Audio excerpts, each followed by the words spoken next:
Welcome to your Canadiens Connection on Rocket Sports Radio. We are proud to be the trusted source for all things Habs for more than a decade. This is the Canadiens Connection Podcast.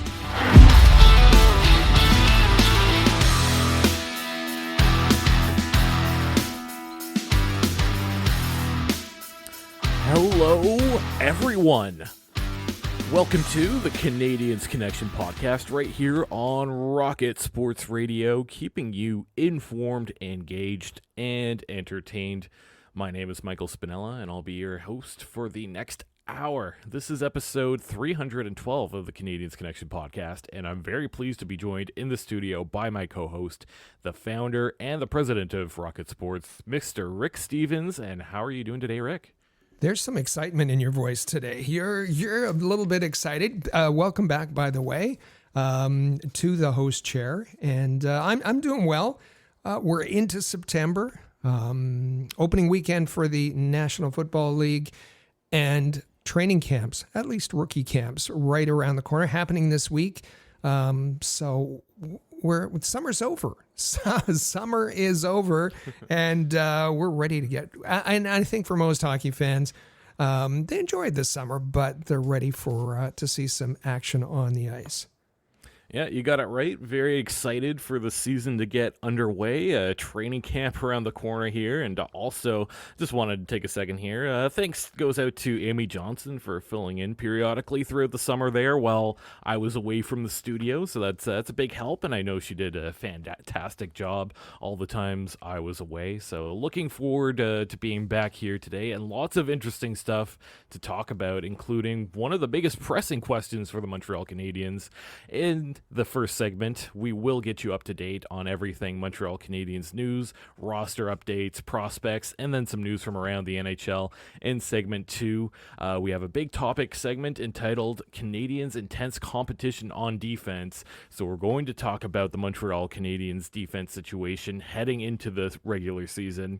And in segment 3, it's a Have Your Say segment. Our Canadiens Connection question of the week is, which defenseman will earn a spot on the Montreal Canadiens roster out of camp? Lane Hudson, Logan Mailloux, Jaden Struble, David Reinbacher, or Adam Engstrom. We want you to pick two, and we are calling this episode Habs on the Rise. Are the Montreal Canadiens ready to start winning again? So for those who are interested in answering that question, and those that are interested in just leaving us any kind of comments or thoughts along the way as they listen, what's the best way for them to reach out to us, Rick? You can reach us at 5853-ROCKET. That's 5853-ROCKET. And I'm just going to update that show title. It's episode 312, Habs Defense. Which budding star forces their way onto the Canadiens roster? And that list is very appropriate. Of that group, which budding star is going to force the hand of Marty St. Louis and Kent Hughes and force their way onto the Canadiens opening night roster? We want you to let us know. Of course, the easiest way is the Rocket Sports text line at 5853-ROCKET.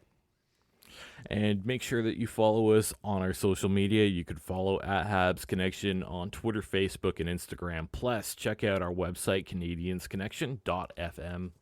And here's an interesting story that appeared within the last week. There is a must-follow on Instagram. The title of the account is Boogie Woosterland. And Rick, I'm very excited to hear you talk about this. I love this. Any Earth, Wind, and Fire reference is good enough for me. But this is the hockey puppy, Patrick Laine, and his fiancée, Boogie Woosterland. His name is Boogie, has his own Instagram account. And it goes like this. I moved to Montreal last week, and boy, we are not in Florida anymore. But all these city people in Canada are giving me so much love. Daddy's team even gave me a hockey toy and a bandana so I can match my parents, it says. And there's 3 pictures of a what looks like a yellow lab. That's what Boogie is, a yellow lab with a colorful Canadiens bandana.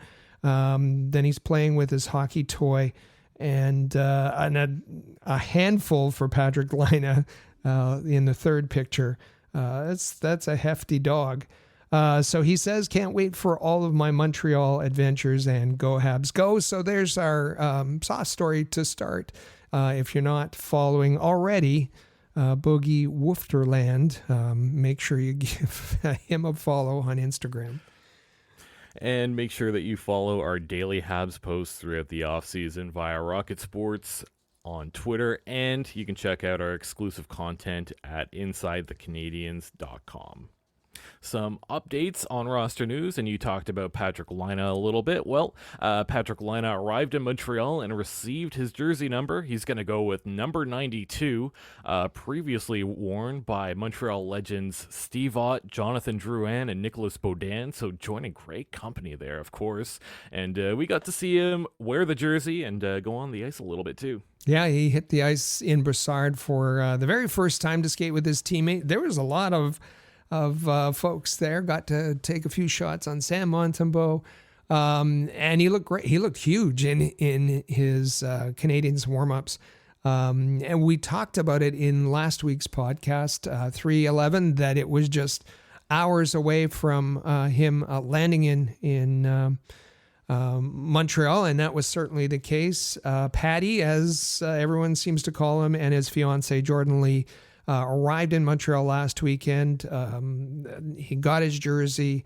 The two of them, Patty and Jordan Lee, got a tour of the Bell Center, and then out on the Brossard ice.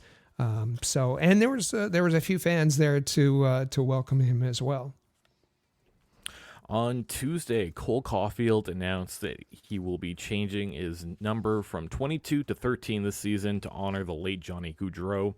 I think this is a great move by Cole Caufield. I love the idea of him paying tribute to Gaudreau here with the jersey number change. So absolutely nothing wrong here. Just thumbs up all around. Yeah, this week, it was on Instagram on Tuesday, I believe. Cole Caufield said that I wore number 13 at a point in my career because of Johnny, and now I will be wearing it again to honor him. Paved the way for smaller players and proved we had a future in this game at the highest level. I will be forever grateful to him for inspiring me. He went on to say, getting to play with your hero is something most people only dream of. I was lucky enough to be Johnny's teammate this past summer. It didn't take long to realize how great of a person he was. He was most welcoming, genuine, and funniest guy I've ever met. Not only was he an amazing hockey player and a teammate, but he was down to earth and truly cared about every person he ever encountered. Should mention also that Cole Caufield's first career NHL game was April 26, 2021. Just so happened Canadiens were playing the Flames, and in the opening face-off, Caufield lined up next to Johnny Gaudreau, and there's a great picture of that. So wonderful, wonderful story all around. Yeah, very special moment there. Some news about Lane Hudson and Logan Mailloux as they took part in the 2024 NHLPA Rookie Showcase this past Wednesday. And a big part of the showcase is to get some photos for Upper Deck. So for those that collect hockey cards, you may be able to cope one of these hockey cards of Lane Hudson or Logan Mailloux. But overall, looked like a great event. And Rick, I know that you commented a little bit on those brand new Anaheim Duck jerseys and how much they stick out. Wow. Bold. That's a bold choice. If you haven't seen them, look it up. They're a bright orange. The entire, that's they will stand out on the ice, and I'm sure they'll clash in against some opponents. But as far as Hudson and Mailloux, quite an honor for them to be both invited to the NHLPA Rookie Showcase. Have the photo session for Upper Deck. There's some great pictures from it. This was in Arlington, Virginia, at the Washington Capitals practice facility. And they were wearing Canadiens jerseys. Mailloux wore 24. Hudson wore 48. they wore those numbers at the end of last season when each of them made their debuts. They were asked about spots available in the lineup, and Mailloux said, yes, there are more spots, but there are still several candidates. We have several good young players. There will be a battle at camp. That's a good thing. There will be healthy competition. That's always good for the team, and I can't wait. And Hudson was asked, if he's kind of the favorite of the group. And Hudson said, I haven't proven anything yet. I have a lot more to prove before I can describe myself as the face of the team. I'm happy to spend time in the CH environment. I'm looking forward to camp. Logan Mailloux said when asked about himself and Hudson, he said, I hope we're part of the future of the Canadiens. Lane and I share the same goal, to stay in Montreal. We have a lot of good young players.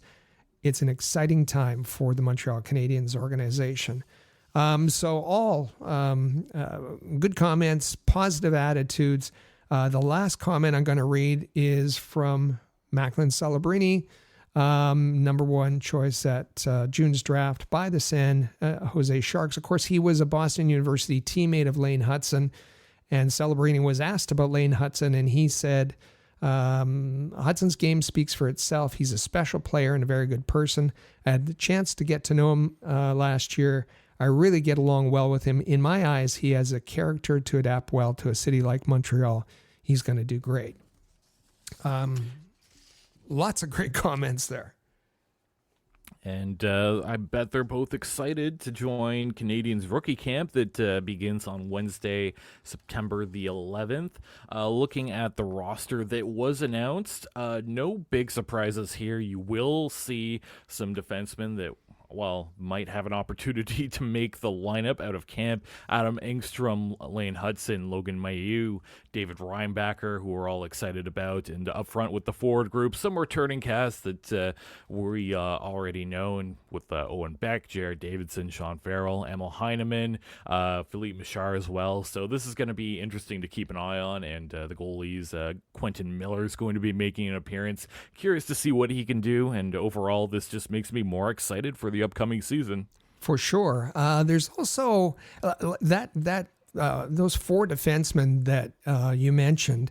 It's hard to remember in rookie camps of the past when the Canadiens had four more talented defensemen at their rookie camp. We'll name them again: Hudson, Mailloux, Reinbacher, Engstrom. But I also want to mention there's a little bit of sandpaper in this group in the rookie camp. And remember, they're the group that's going to be playing the Leafs. Tyler Thorpe, Florian Jacquet, who scares a lot of people, and Owen Protz, who, remember, he was the terror on ice as described. There's going to be violence on ice if he's on the ice as described by elite prospects. So a little bit of sandpaper for their matches against the Leafs rookies. So the main Canadiens training camp will commence on Wednesday, September the 18th. The first preseason game will be on Monday, September the 23rd at home versus the Philadelphia Flyers. So lots of big days coming up in the near future. And I'm just going to mention that if you're marking your calendars, yes, rookie camp begins this Wednesday, September 11th. But that first day is for player testing. So the first on-ice sessions, and those are open to the public, take place on Thursday. The similar thing happens when the Canadiens camp starts a week later, September 18th. Look for the golf tournament to take place on the Monday, September 16th. The main camp opening on the 18th. And as we were talking prior to the show about the red-white game, that's likely to take place on the 22nd. So with that, I think it's a good time to get to our Habs prospect report. It's time for the Rocket Report. The Rocket Sports Media Team is your premier source for information about the Laval Rocket, the AHL affiliate of the Montreal Canadiens, as well as Habs prospects playing in the CHL, NCAA, and leagues around the world. Bookmark thn.com/Montreal to follow our comprehensive coverage of Canadiens prospects. Each week we will highlight a Montreal Canadiens prospect, and this week we're going to shine the spotlight on a pair of them, David Reinbacher and Vinzenz Rohrer, who both competed in the Olympic qualification tournament playing for Team Austria. Austria completed a comeback win against Team Hungary 4-3 in the shootout, but ultimately Austria would not qualify for the Olympics in the end. Yeah, unfortunately, I think that both Reinbacher and Vinzenz Rohrer performed well, but unfortunately, Austria not qualifying for the Winter Olympics, the 2026 Winter Olympics in Italy. Team Slovakia, Slavkovsky's team, although Slavkovsky won't be with Team Slovakia, they did qualify for the 2026 Winter Olympics. And after that, Reinbacher made his way to Montreal. We saw him at a signing event in Candiac, and then he was on the ice in Brossard for the first time. So if you get out there, you will get to see David Reinbacher. And in our Ivan Demidov update, as we've done for a number of consecutive weeks here, his first KHL regular season game happened this week. And in fact, he played 2 games, one this morning before we started recording. So far, picking up 1 assist with SKA St. Petersburg. So excited that his season is well underway here. Yeah, he got 1 primary assist, his first point in the KHL. In that game on Thursday, played right wing in that game on a line centered by none other than Evgeny Kuznetsov. That's a nice partner to have. We saw him in the team photo day, and it's been a busy week for him. And he's certainly got a lot of attention. And in that game on Thursday, he had a lot of created chances and had a number of chances. So I think there's no worry about his development in the KHL this season. Remember at one point this summer, we talked about Bogdan Knyzhkov, the Habs prospect, and how much he loves theater. Well, it turns out he is quite the refined gentleman with great taste. He was in a video recently where it starts off with him playing the violin. Spotlights are on him, great production, and then it slowly transitions into him playing some hockey. Absolutely great video that was posted onto Instagram of Bogdan Knyzhkov. Love his personality, love getting to see what hockey players love off the ice, and he's quite the little musician there. Well, and great production. This is a promo for Torpedo season in the KHL. The team coached by Larionov, Knyzhkov takes center stage literally in this video. He's featured. As you said, we talked about him going to Shakespeare play with his, and how much he enjoyed it and analyzed it with his girlfriend over the summer. To see him playing violin at the beginning and, as you said, morphing into the hockey player. This is one cultured individual. There was a little bit of drama, a little bit of buzz on social media that he wasn't wearing the C. We saw him intermittently last season wearing the C, and he started on the third pairing defense. But no drama. I mean, the Torpedo signed Slava Voinov, and yes, he had issues in the NHL, but there's a veteran coming back to the KHL that they handed the C to him. And even on the third pairing, he played a lot of special teams time. I think he had the most minutes in his game this week. So no concern about his on-ice play, and certainly the cultured side is really refreshing to see. He's an interesting prospect. So last week, Corey Pronman published his 2024 NHL pipeline rankings by team. This week, he released his list of the best NHL players and prospects under 23, so that's kind of a follow-up here. The player eligibility is 22 years old or younger as of September the 15th, 2024. He's ranked these into tiers, the first tier being elite NHL talent.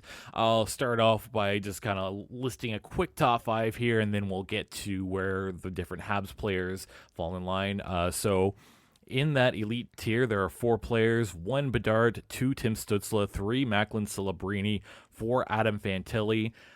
In the 5th spot, and just outside of that first tier, he's in the second tier called Bubble Elite. It is Leo Carlsson. So we don't actually get any Habs players until that third tier, which is titled NHL All-Star. So you have Yuri Slafkovsky in there, also Ivan Demidov. So like to see that. You don't get any more Habs players until tier 6, the bubble top / middle lineup players, Caden Gooley and David Reinbacher. And then in tier 7, you get middle lineup players, Lane Hudson, Justin Barron, Michael Hage, Logan Mailloux. I think I got everyone. This is a pretty lengthy list here. I did my best to try and compile that, but overall, pretty good list by Pronman. I think the top of it's more correct than what it gets to be later on. It gets a little bit off the rails, in my opinion, but nice to see so many Habs players get mentioned. Yeah, the reaction that I saw on the article and on social media, of course, Habs fans are always going to have a keen eye on Matvei Michkov. We talked about that last week, and that the resurgence of the rivalry with the Philadelphia Flyers and because of Michkov, because of the Canadiens. Well, we talked about it last week. First, the Flyers passing on Caufield, and then return the favor. The Canadiens pass on Michkov. So Michkov is in that second tier that you talked about, number 7 overall, and with Slafkovsky and Demidov 15 and 17 respectively. An interesting list, and Corey Pronman's pretty good at this stuff, but as you said, it gets really murky as you get beyond the top 20 or so. Although there's also been some complaints about even within that top 10, and one Ottawa Senators prospect who seems to be a little, one of these things is not like the other, you know what I mean? Yeah, that's fair. Carter Yukemchuk, I'm talking about. Yeah, Corey Pronman seems to be a really big fan of Carter Yukemchuk, even before the draft happened. So it's one person's opinion anyway. Yeah, right, exactly. And believe it or not, we've got some Laval Rocket news this week, and this is about a former Canadiens defenseman, Matthias Norlinder.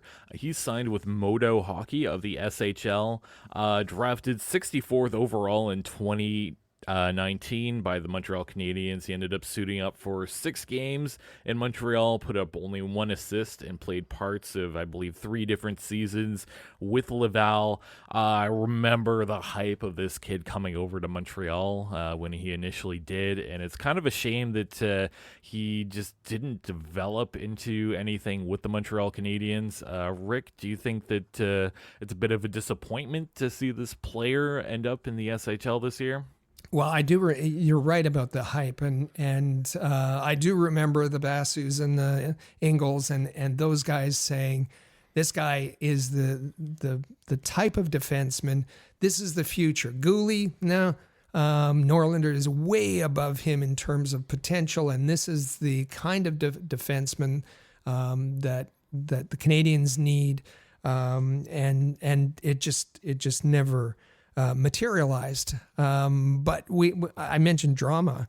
There was drama this week about Norlinder. We remember that he was a restricted free agent. The Canadiens chose not to qualify him, didn't receive a qualifying offer from the Canadiens, which made him a unrestricted free agent, and that seemingly ended his time in Montreal. But wait, early in the week, it was Norlinder's agent said that he had received a contract offer from Kent Hughes, and that they were going to sit with it for the week and decide whether they were going to accept it or not. Now, why would the Canadiens do that? Why would Kent Hughes do that? Well, I think it would be about rather than signing him, rather than making a qualifying offer, that would have been over $1 million and locked into those terms. The Canadiens could offer him league minimum. The Canadiens could offer him an AHL contract. We don't know what kind of contract it was. But as it turned out, that Norlinder's former team, Modo Hockey, said that they wanted to sign him and that Norlinder had been working out with Modo in their preseason. And the only problem was that Modo didn't have the money to sign him. So they launched a crowdfunding campaign on Monday and said, hey, fans, you want him? Pony up. Well, that crowdfunding campaign, in the first day, in the first 10 hours, it reached, I won't even try to figure out the local currency, but about the equivalent of $40,000 US. I think they were looking for 100,000. Anyway, they got the money. They signed Norlinder. But what a bit of a roller coaster there, because all of a sudden it was a buzz in Montreal. Is this guy back? Why is he back? What is going on? And then, no, he's headed to Modo. And just what a bizarre story to end our prospect report on. You can find all of our content about Habs prospects at our Rocket Sports YouTube account. Just go to InsideTheCanadiens.com. And that brings us to our quote of the week. This comes from Canadiens prospect Tyler Thorpe, who we mentioned earlier. He was selected by the Canadiens in the 5th round of the 2024 NHL draft. And he's asked a pretty interesting question about whether or not there are any Habs fans in his family. No, like it was really the only hockey fans in my family were me and my dad. And, you know, being from Vancouver, we grew up with the Canucks, but you know, I had a Brendan Gallagher shirt sit in my room for basically from when I was like 7 all the way to now, and it's still there. So definitely it was a nice little memory. So he has a Brendan Gallagher jersey at home. Mostly Vancouver fan, but a fan of Brendan Gallagher, and I expect the way he played. We talked about, I said Tyler Thorpe will bring some sandpaper to the rookie camp. He'll be there. Interesting if he's at Brassard and happens to run into, or maybe if the trainers hear this quote, they'll arrange for the two to meet. But Tyler Thorpe being able to meet his idol in Brendan Gallagher. There was a report from the Vancouver Giants training camp this week, comes from Adam Kurzenblatt. And his tweet said, one standout so far from the Vancouver Giants training camp is Habs prospect Tyler Thorpe. He looks faster, and he has thrown some massive hits during the scrimmage. So keep an eye on him. And remember, he was there during the rookie camp, scored 2 goals in a game that I remember, just an under the radar kind of name to keep your eye on when rookie camp opens. He was asked his goal for this season, and he said it's to be the very best player on the Vancouver Giants. Yeah, he'll be hard to miss, 6'5" in stature. I guess if he does meet Brendan Gallagher face to face, Brendan's going to be looking up a little bit. But yeah, that kind of scrappiness and Brendan Gallagher style player, I like to see that for sure. Yeah. Looking at our hockey news and notes from around the NHL, to start here, veteran defenseman Mark Stahl announced his retirement after a 17-year NHL playing career. Drafted 12th overall in 2005. Congrats goes to him on that kind of longevity. It's not easy to get that, and he certainly had a great career overall. Over 1,100 games in the NHL. Congratulations to him. He's immediately, after his retirement as a player, he accepted a role in player development with the New York Rangers. So that's always the after playing career is always interesting to see, and I think he'll be an asset to the Rangers. And really, any time to make a reference to Thunder Bay, of course, the Stahl family, proudly from Thunder Bay, Ontario. And here's a story about some big money. The Edmonton Oilers announced that they signed forward Leon Draisaitl to an 8-year contract extension worth $112 million. So that's the biggest contract in NHL history, and he'll be averaging about $14 million per season. Let's see how the Oilers can manage that contract going forward, because that is a heck of a lot of money. And to be honest, Draisaitl kind of deserves it, the player he is. And that'll start next season. And the interesting part is not only does it set up, Draisaitl for that much money, $14 million average annual salary. What does it mean for McDavid? Yeah. And then does that set the bar differently for upcoming free agents like Rantanen and Marner and whoever else? The market has been adjusted. Yeah, that's for sure. Coming out of NHL.com, 15 writers from NHL.com have named the top 16 coaches in the NHL. Giving a quick top 5 here. John Cooper comes in number 1, followed by Maurice, Cassidy, DeBoer, and Sullivan. So that's going to round out your top 5 there. No MSL ranking, but he did get a vote and received 14 points. Certainly a far cry from making it onto this top 16 coaches. But overall, I think I agree with most of this list. Not sure about Sullivan at number 5, but that's okay. At least that top 4, I think, is pretty accurate. Yeah, I think that Cooper for sure. I like Paul Maurice. I like Pete DeBoer. And Jim Montgomery, excellent coach, from Montreal, by the way. Tortorella at 11, I don't know about that. Craig Berube at 12, I don't know about that either. You're a bit generous with Marty St. Louis. He got 4 points. Not the 14, but that was nowhere near. He actually placed, third last on this in the also ran column, second last, just ahead of Dean Evison in Columbus. So not much love from the 15 NHL.com writers, but obviously a lot of love from Montreal Canadiens fans. Daily Face-Off ranked schedules of NHL teams from most favorable to most challenging.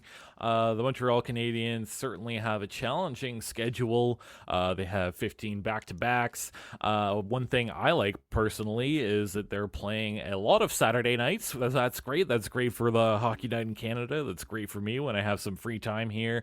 So the Montreal Canadiens certainly don't have too many favors done for them when the schedule is put together.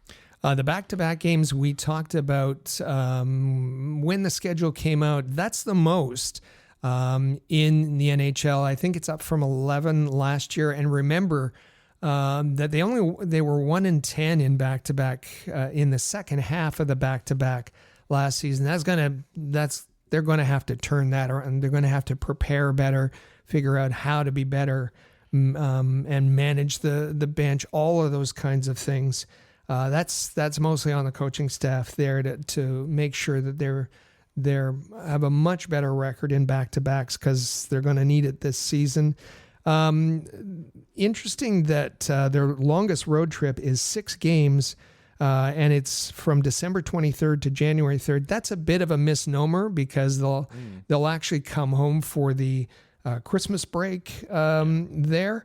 But after Christmas, they play in Florida and Tampa on December 28th and 29th, and then they fly clear across the United States to face Vegas on New Year's Eve. That'll be interesting. So in this ranking system that they've come up with on Daily Faceoff, the Canadiens are 28th in the favorable schedule. That means they have a very challenging schedule. Only the Sharks, Kraken, Sabres, and Florida Panthers have a more challenging schedule. So take that into account when you're making your predictions about playoffs and other things. But hey, New Year's Eve in Vegas sounds pretty good. I'm sure we'll enjoy that. Yeah, for sure. Maybe not on the ice, but yeah. Heading into the break here, we have one more topic we wanted to talk about as Johnny Gaudreau and Matthew Gaudreau tragedy continues to impact the hockey world. The Columbus Blue Jackets had a media availability on Wednesday, and a memorial service for the family and close friends of Johnny and Matthew Gaudreau will be held on Monday, September the 9th. So our thoughts and prayers still go out to those two and their families. We've seen candlelight vigils in places like Calgary and Columbus. An update on those donations, the GoFundMe donations for the Matthew Gaudreau family, over $600,000. And as you say, the memorial service, the funeral service will take place on Monday in Media, Pennsylvania, which is just west of Philly. For you, those wanting to watch, we're told that it will be available via live stream. So coming up into the break here, you will hear a brand new message from our sponsors, DraftKings. NFL fans, you're going to want to listen up and hear to this one. Then we'll get to our big topic segment, talking all about those young Montreal Canadiens defenders.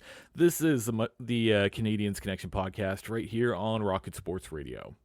NFL Week 1 is here, and a new season means new ways to get in on the action at DraftKings Sportsbook, an official sports betting partner of the NFL.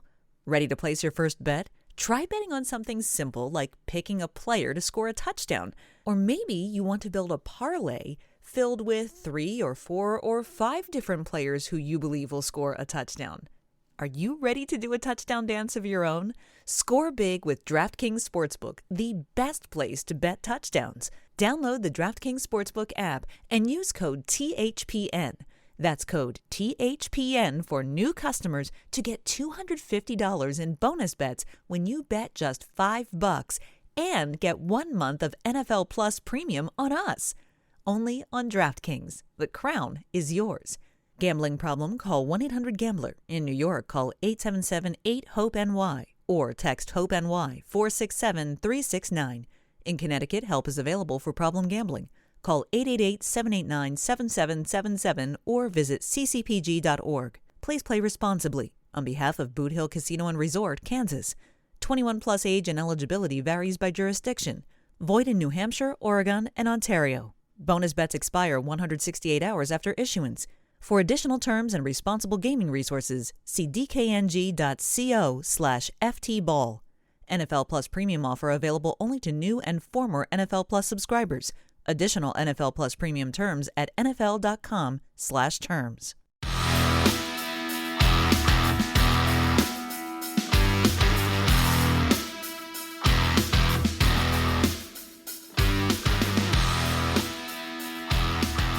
Welcome back to the Canadiens Connection podcast, right here on Rocket Sports Radio. I'm Michael Spinella, and you can find me on Twitter at the Spinella. And with me in the studio is our president and founder of Rocket Sports, Rick Stevens. You can give him a follow on Twitter at Rocket Sports. You can also follow at Habs Connection on Twitter, Facebook, and Instagram, and visit our website, canadiensconnection.fm. And just a reminder here to make sure that you are subscribed to the Canadiens Connection podcast in the player or on your favorite podcasting app so that you never miss a single episode. And Rick, we did call this episode Which Budding Star Forces Their Way into the Canadiens roster, and we're going to talk about those Montreal Canadiens defensemen. The Montreal Canadiens Rookie Camp and main roster camp are just around the corner. Most of our attention will be focused on the battle to grab a roster spot on defense. General manager Kent Hughes made some room on the blue line in the offseason by trading Jonathan Kovacevic to the New Jersey Devils and Jordan Harris to the Columbus Blue Jackets. So let's map this out. Barring any injuries, let's take that out of the equation for now. We've got Caden Gooley, Mike Matheson, David Savard, those three are a lock for roster spots. Next here is Arbor Xhekaj, Justin Barron, who are likely to make the roster just because of their contract situation, and you know what that's all about. So that leaves Lane Hudson, Logan Mailloux, Jaden Struble, David Reinbacher, and Adam Engstrom in a very heated competition for, let's say, 2 remaining spots. And that's what we tried to touch on this entire episode, this intense battle. And as you said, we called it, this is episode of 312 of the Canadiens Connection, Habs defense, which budding star forces their way onto the Canadiens opening night roster? And Rick, here's the big question. Who will step forward? And this is going to be a question that I believe is going to be a question ahead of in training camp, ahead of the opening night roster, but also we may not have the final answer until the season goes through. There might be a bit of a rotation from Laval. And maybe by the end, I think this is something that we're going to keep coming back to throughout the season. And just to kick things off here, we have some audio coming from Elliot Friedman on 32 Thoughts, and he's talking about the key to Montreal's season. To me, the other question is, at some point in time, Goulet, he's signed, so he's going to be a big part of their D for a long time. Matheson's there, Savard's there, Reinbacher is coming, and they've got a lot of other D. Everyone there is excited about Hudson, Mailloux, they've got Struble, they've got Xhekaj. To me this year, the question is, how do they sort out their D? At some point in time, some of these kids are going to have to say, this spot is mine, and you're not taking it away from me. They had to trade Jordan Harris because they just had too many of these guys. To me this year for Montreal, I want to see the Canadiens playing meaningful games in April. I don't think they get in, but I will be disappointed at the end of the year if we don't have a clear idea of a more clear idea of what their defense is going to look like when they're good. That to me is the question. Who is stepping up this year and saying, you can put me in calligraphy. I am a Canadiens defenseman of the future. In calligraphy, mind you, not in pencil. I am a Canadiens defenseman. This fits with what I've been saying, what I've been thinking, and it fits with the theme that we've been going in this episode. And sure, a lot of Canadiens fans are talking about, will the Canadiens make the playoffs or not this season? I think that's a less interesting question, to be honest. I think the question, the burning question, and one that's going to be focused on during training camp and throughout the season is who's going to step forward. And in Elliot Friedman's words, this spot is mine, and you're not taking it away from me. No, that's absolutely a great way to put it. And just looking at some of the names you had previously mentioned as lock-ins and who might be available, it's clear that there are definitely 2 spots open. And depending on how you want to mix things up, I see at least 1 spot on the right side, and I think it makes sense to have another lefty in there. So you mentioned Goulet, Savard, Matheson, Barron, and Xhekaj pretty well set to go here, if nothing else, based on their contract situation. So who's available for those final 2 spots? Well, one guy I wanted to start off by talking about is one Jaden Struble, who last year did not make the team out of camp, but did battle his way into a roster spot and seemed like a lock-in as the season went along here. I know that we don't want to count him out. I think when I made my roster, he definitely got edged a little bit, but let's not forget about the fact he could realistically be gunning for a spot out of camp here. So that's someone that I'm curious about your thoughts here in terms of Jaden Struble. Well, Jaden Struble, he was forced into action probably ahead of what the Canadiens wanted to do with him, and I think he performed quite adequately. For Montreal this year, for the decision makers this year, with respect to Jaden Struble, he's a known quantity. They know exactly what they have in him. I think he was adequate to good last year. He had his struggles at times. I think they know how he can perform. I think they might also know what his ceiling is. And we've heard Marty St. Louis say he's more interested in a player's ceiling rather than their floor. I think Struble's issue, the Canadiens know they can plug him into the lineup, but does he have as high a ceiling as Hudson, Reinbacher, Mailloux, and Engstrom? My opinion, I'd say no. But he might be serviceable. He might be usable. And you'll probably see him at times in the lineup. I'm going to make another comment with respect to context. We talked about, I mentioned, we haven't considered, this is irrespective of injuries that might crop up during training camp. The other issue is, will Kent Hughes move anybody else? He's moved, as we said, moved Kovacevic and Harris. I think the expectation among Canadiens fans is that David Savard will be moved prior and will have value to be moved prior to the trade deadline. And that wouldn't be a surprise, and that would free up additional space for young players. But think about this. Consider this.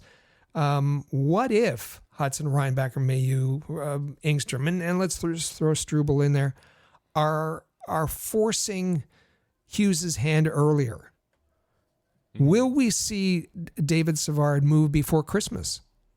And teams have been making deals for those kinds of players because they want to integrate them in the lineup a little bit earlier ahead of the playoffs, more and more in the past few years.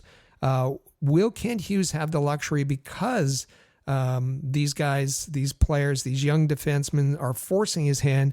Will he have the luxury of moving a David Savard much earlier than the trade deadline? That's something else that I think we should be watching for as this season unfolds. Yeah, that's actually a great point as well here. It certainly seems to be lining up as if David Savard is this year's, I guess, quote-unquote, Monahan or Ben Sherratt that gets moved out before the deadline there, so appreciate having that point in there. And you also mentioned the names of Hudson and Mailloux. Hudson, of course, coming into Montreal with a lot of hype and some high expectations about him. A little bit undersized, but we saw towards the end of last season when he did join Montreal that he's very skilled offensively and certainly looked like someone that you could plug into the lineup at that point. Same deal with Logan Mailloux, who spent the majority of last season as an AHLer. He was an AHL All-Star, got an opportunity towards the end of last season as well, and again, looked like a couple of defensemen that could very well squeak onto this roster. That being said, if it looks like during camp like they could use a little bit of extra conditioning, I wouldn't be too worried about sending either of them to Laval either. No, that's absolutely right. With respect to Hudson and Mailloux, maybe they're the favorites. You saw them at the NHLPA's rookie showcase, as we said. Hudson has been included a fair bit in off-ice activities over the summer and in Canadiens promotional material. I think you can pencil Lane Hudson into the Canadiens opening night roster already. I think that the Canadiens are going to do everything possible to make sure that he succeeds. I think the Canadiens, I think Marty St. Louis is desperate to have some success on the power play. Patrick Laine is going to help that. But having another weapon back there in Lane Hutson, I think Marty St. Louis is got Lane Hutson, in that lineup. He'd have to do something, I don't know what, to jeopardize his position. And for those that say, his size is an issue, well, we talked about, and interesting that Lane Hutson referenced the influence of a Johnny Gaudreau for players his size, but he also said it's tough for everyone to defend. There are some very talented players in the NHL. I'll keep the same approach. I'll use my speed and stick in my territory. I've done it my whole life. We'll also add his smarts. He's a very smart player, anticipates really well. I think that the Canadiens will put him in a position to succeed, and don't count against him because he's undersized. He's been undersized his entire hockey career and succeeded. With respect to Logan Mailloux, excellent season. Certainly I think the best rookie defenseman in the AHL last year. He was in the top 5 in terms of defensemen overall in the AHL. As far as being in the Montreal environment, he had a full season with Laval for sure. But beyond that, what he's gone through, he's battle tested. What else can be said about him? He's almost impervious to any negativity that might be thrown at him in Montreal. I think, and I say that because I think the situation, and I'll let you talk about David Reinbacher in a minute, but I think the Canadiens are far more careful with David Reinbacher. There's an individual, a young man who's far more sensitive. We heard both David and his dad being critical of the attention, of the negative attention he got after the draft. I think the Canadiens have coddled him. You remember the Canadiens media staff made a big deal about bringing in a young fan with a book of love messages and cookies and whatnot for Reinbacher to make him feel good about being with the team. I think they're going to deal with those two players very, very differently. And I think that gives Logan Mailloux an edge up so far when it comes to being a possibility for the lineup. Looking at the right side, I mentioned that I do see one open spot on the bottom pairing on the right side there. In my opinion anyway, it's between Mailloux and Reinbacher to take that. With Reinbacher, of course, the 5th overall pick, he's got that in his favor. He joined Laval towards the end of last season. Actually looked pretty good with Laval. He was able to score in one of his first games as well. I think it's a bit of an uphill battle, like you said, for him to outdo Logan Mailloux.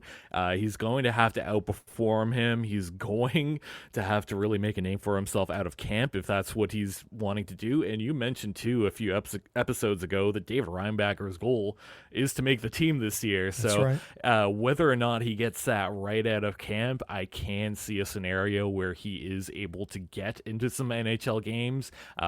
David Savard right now, who you mentioned being potentially on the trading block, if he gets moved out, I think that is very much David Reinbacher's spot to take once he's moved out. So we'll see. And like you said, the sensitivity thing weighs into this as well. Maybe it'll be better for him to be introduced in Laval and spend some time there before moving him up to the big club where he's going to have to deal with a lot more media and whatnot.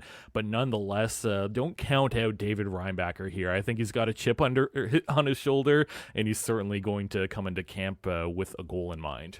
Yeah, I think his sights are set on Montreal. The other thing is he just came back from those, we've been talking about it, and the reason we've been talking about it, those Olympic qualifiers, is that will have given him great experience and experience playing against all levels of competition on an international level. So I think that's wonderful. The other thing I'm going to put in the in the category of Mailloux is just size. There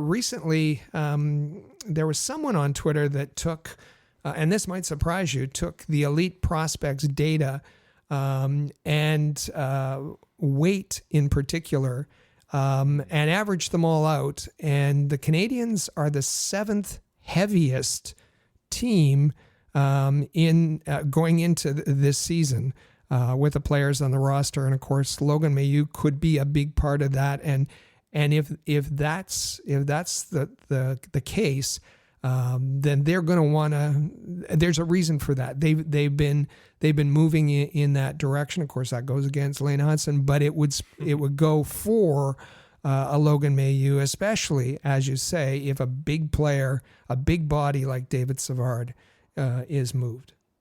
Yeah, that's absolutely right here. And I did like seeing Mailloux's physicality last season. Even when he got the NHL call-up, that was something that stood out quite a bit. I don't think before that I realized how physical he can be, and the way he uses his body, it's really nice. I'm very high on Logan Mailloux coming into camp here. The other player we are yet to talk about is an Adam Engstrom. I think this is probably the least experienced player, at least in terms of North American hockey. He did not join the team last year in Laval because he was having some success over in Europe, and his team kept winning until the end. I'm curious what to see from Adam Engstrom. I think he's still a little bit more raw and still has the most development to do out of the group that we're talking about here. I'll let you talk a little bit more about Adam Engstrom. Well, I think of the players, you're right. He's the most unknown in this grouping amongst fans, but not amongst the Canadiens management.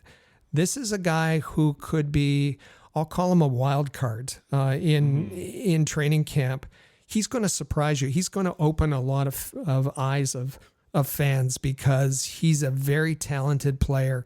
I'll just frame him as a wild card. Watch for him. He's, whether he ends up in Laval or Montreal, he is going to surprise you, guaranteed. Yeah, I think that's the perfect way to put it, as a wild card, because there is so much unknown there. And certainly out of the group that we're talking about too, I feel like he's going to have the most to prove when it comes to training camp. And who knows, maybe he even does get a call up at some point and outshines one of the other players. So that's a pretty good crop of young defensemen that we are talking about. You mentioned that Lane Hudson and Logan Mailloux kind of stick out a bit as the favorites, and that maybe a David Reinbacher in after that. We know what Jaden Struble can be, but at the same time, I feel like he's got that work ethic. He might just be a guy that can stand out in that camp and stand out in preseason hockey. So excited to see what they can do, and honestly, I love preseason and training camp so much when it comes to hockey. So much drama always, and you just never know what to expect. Always some surprise players as well. And it starts this week. This week.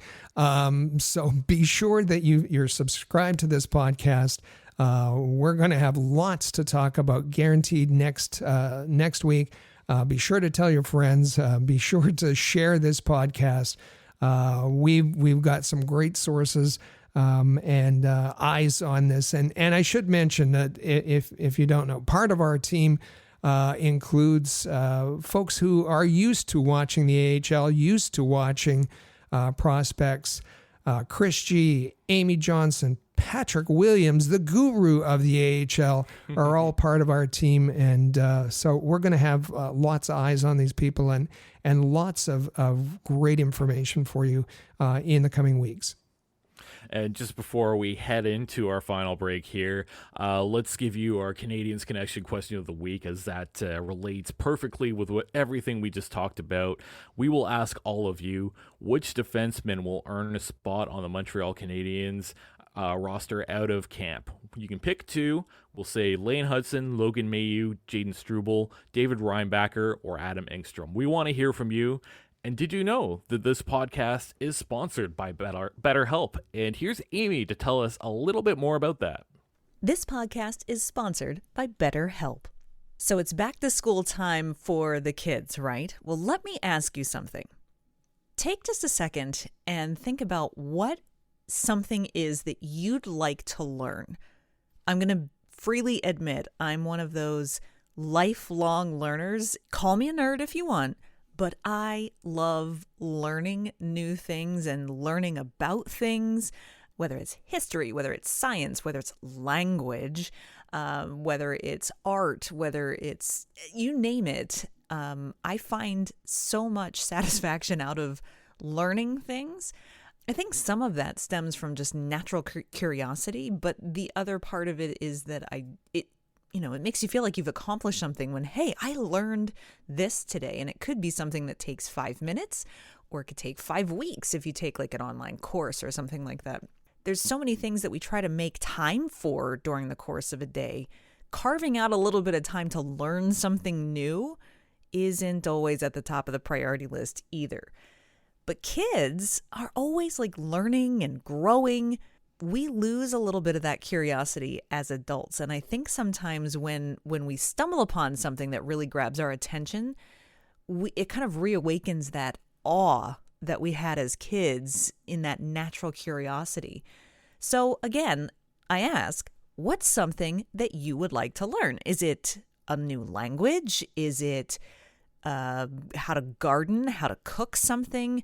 Is it, figuring out how to, the ins and outs of electronics or computers, or maybe it's even a new sport that you'd like to learn how to do? So you might be asking, how does all of this relate to the fact that at the top of this spot, you said this show is sponsored by BetterHelp? Well, therapy can help you reconnect with that whole sense of wonder, because your back to school era can come really at any age. Therapy isn't necessarily just about talking. It's about learning as well. And it's about learning positive coping skills or how to set boundaries in your life. It empowers you to be the best version of yourself. And really, it's not just for those who've experienced major trauma. It can just be as simple as taking a few minutes a day for a little bit of self-care. So if you're thinking of starting therapy, give BetterHelp a try. It's entirely online. It's designed to be convenient, flexible, and suited to your schedule. And you just fill out a brief questionnaire to get matched with a licensed therapist. And hey, you can switch therapists anytime for no additional charge if you just feel like you're not completely gelling with the therapist you're originally matched with. Rediscover your curiosity this back to school season with BetterHelp. Visit betterhelp.com/THPN today to get 10% off your first month. That's BetterHelp, HELP.com/THPN.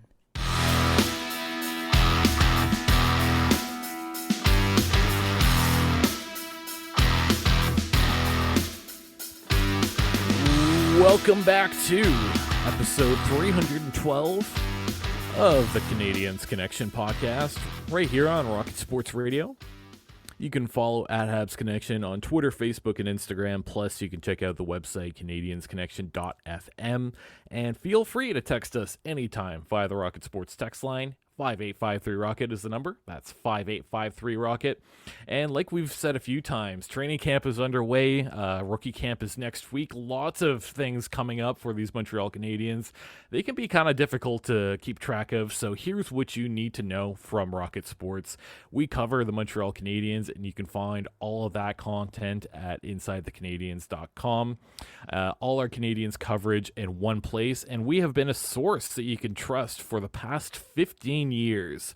So make sure that you are also subscribed to our YouTube channel. Just search at All Habs. You'll be able to pull that up.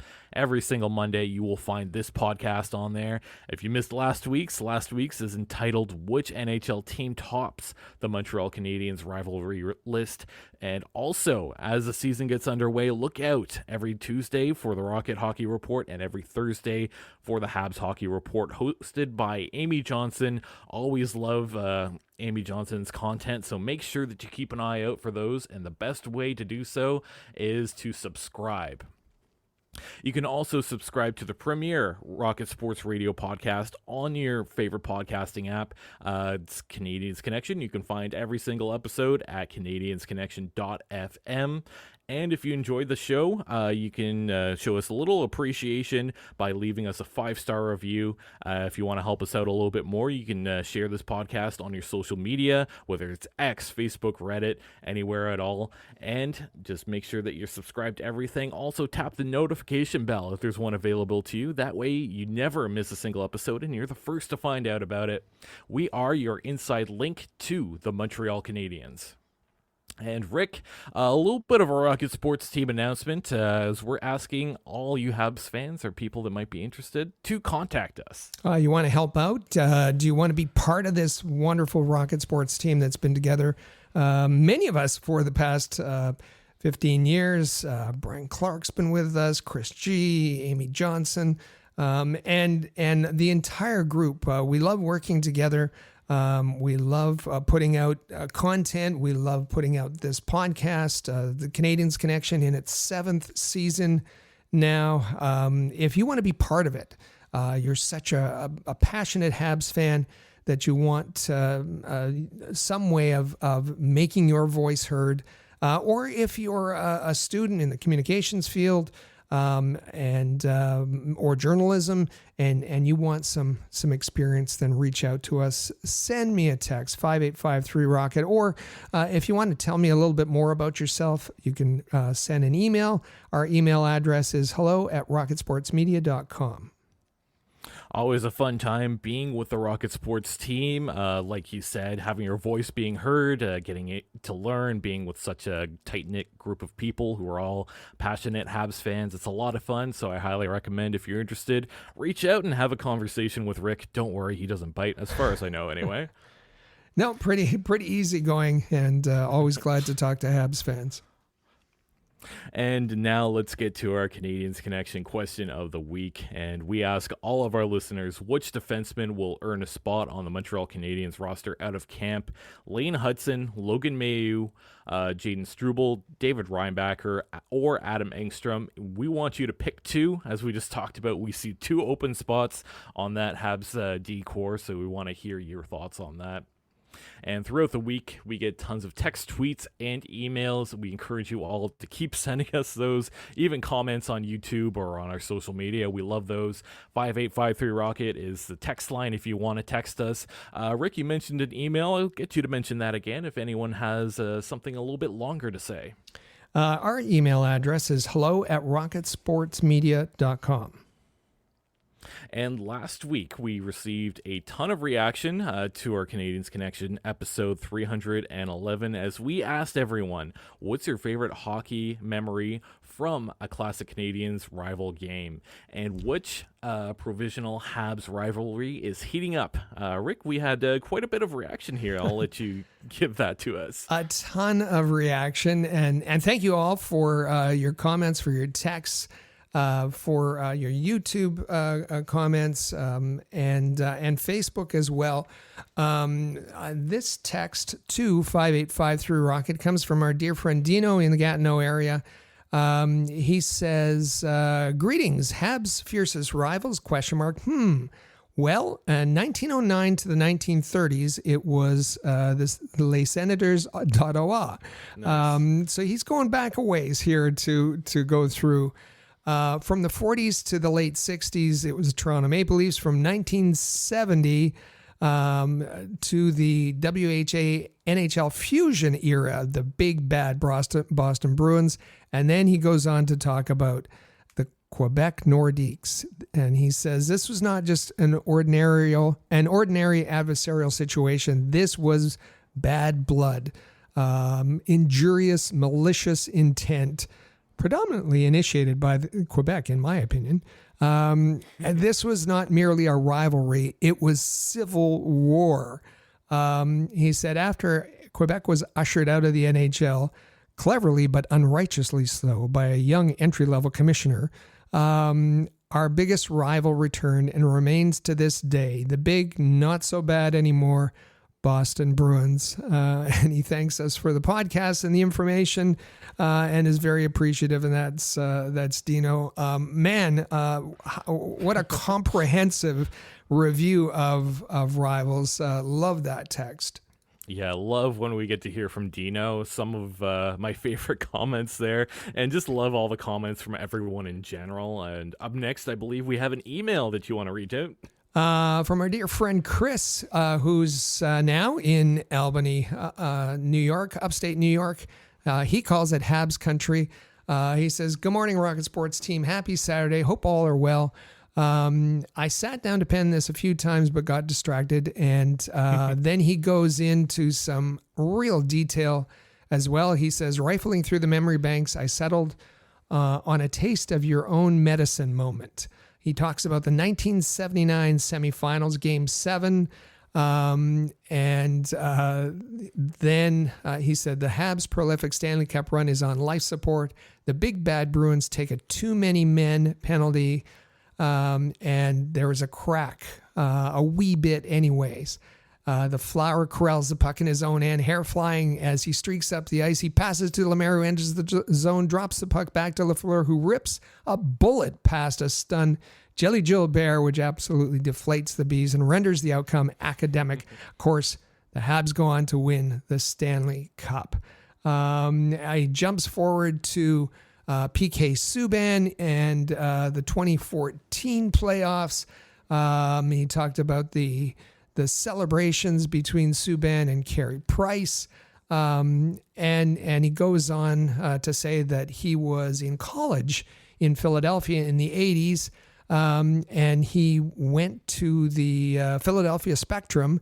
And for the very first time, he was wearing a Lafleur jersey, all decked out to root for his favorite team. He said, "I was a university student, so I was sitting in the cheap seats. Philadelphia's fandom is legendary for the disrespect of all things decent and reasonable." All right. Suffice to say, my number 10 jersey needed to be dry cleaned after an entire beer was dumped over my head. So he references some classic rivalries there with respect to the Boston Bruins, but also this re-emerging rivalry that we talked about last week. That is the Philadelphia Flyers that has been triggered once again. One more communication that we have time for. This comes from our dear friend Tim Kinney. He likes to send his comments via Facebook. And he says, since our last discussion, the Canadiens have made several key signings, including Lina Gooley and Arbor Xhekaj, which aligns with your previous predictions. Thank you. But he says, notably, Lina's salary exceeds the average annual salary of the team's young trio, yet the team's overall salary structure remains sound. I'm thrilled to see that the Canadiens establishing a solid foundation for long-term success. He goes on to talk about how teams like Toronto and the Oilers are not doing that. The Leafs, top 4 players earning $45 million. What's going to happen to Edmonton? The Canadiens' approach with all players on board is poised to yield a complete team with depth across all 4 lines, which is more than exciting to witness as the sun is rising over the horizon. Tim, thanks for that. The first two about the rivalry, this about the recent signings in particular, Patrick Laine. We appreciate all your comments, all your emails, all your texts. Keep sending them in. Yeah, love to hear from everyone, and absolutely look forward week to week to reading some of these on air. Now, coming up this week, well, I think this ties in a little bit with last week, but back to school did happen for a lot of people, and it's going to continue going on, I'm sure, as people get back into the routine. But if you're a Habs fan, you're looking forward to Rookie Camp starting on September the 11th. That's a Wednesday, so lots to look forward to this week. And for today, that's going to be a wrap. Thank you all for listening. Make sure that you're subscribed to the Canadiens Connection podcast in the player or on your favorite podcasting apps. You can also share it on social media if you like what you heard. Enjoy the week. We'll be back here next Saturday, September the 14th, for another great episode. Thank you all for listening to the Canadiens Connection podcast right here on Rocket Sports Radio. Click subscribe so you never miss an episode of Canadiens Connection. Follow us on Twitter, Facebook, and Instagram at Rocket Sports.